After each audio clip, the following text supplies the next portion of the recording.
Kaiz, Jaffer, and Ryan Fowler here at the Alabama Pro Day to discuss some of the questions that may or may not have been answered. One of the big questions is A.J. McCarron. What did you see out of him today?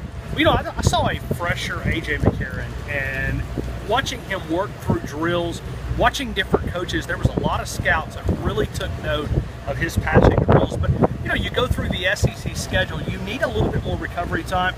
To me, I thought his day was, and him and a lot of other players, they were refreshed and a lot able quicker on their feet. AJ looked good in some of the throwing drills, and you know, I'm not an NFL scout, but from my amateur sort of judgment, I thought AJ McCarron had a good day here at Pro Day. And talking about refresh, someone that kind of popped out of nowhere was Cyrus Kwanjo, a guy that said that he was thinking about coming out and performing on his second Pro Day in April. What did you see out of him, and did you see anything really bothering his legs? Well, you could see where he was slow at certain times, but I think we have to go back. Going into today, most of us did not think that Cyrus Kwanjo was even going to work out, was even going to go through any drills. So contrary to those reports, he actually went through drills and had a chance to weighed in at 6'7", 311 pounds. He talked about losing a little bit of weight from the NFL Combine, and you know, when you can shave 10 pounds off, he was quicker today. And I think we also got a lot of questions answered with Nick Saban talking about that, as far as the incorrect media reports out there that none of the teams failed him.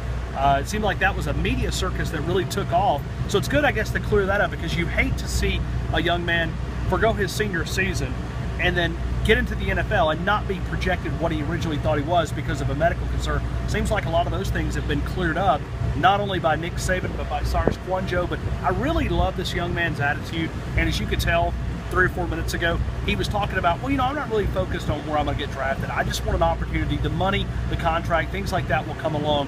You got to love a guy like Cyrus Kwanjo, and certainly an attitude that will make him a successful NFL offensive lineman. Nick Saban was a guy that, when asked questions about evaluating players, he said it's not about the tangibles. It's more about the skills of a player. What do you think about that?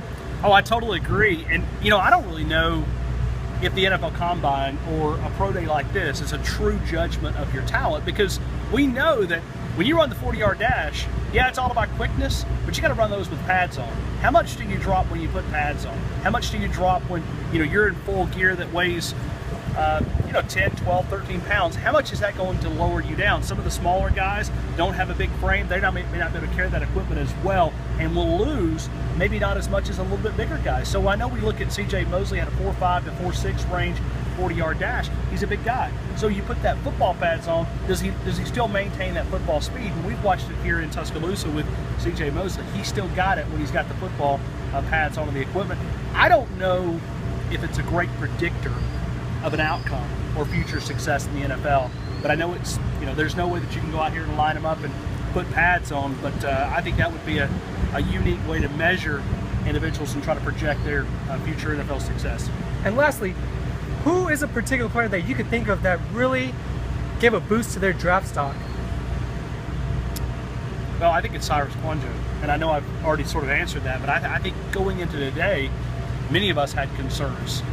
You know, Clinton Dix, all he needed to really do was show up. I mean, with his talent, skill set. C.J. Mosley, I think the same thing. You look at Kevin Norwood.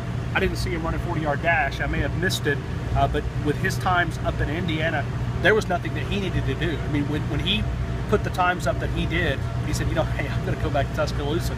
I'm not going to run the 40-yard dash. I'm not going to take an accidental slip and cause my time to go down. So I think a lot of guys really sort of stayed at pace, but going out of the day, I think the big winner, in my opinion, was Cyrus Kwanjo.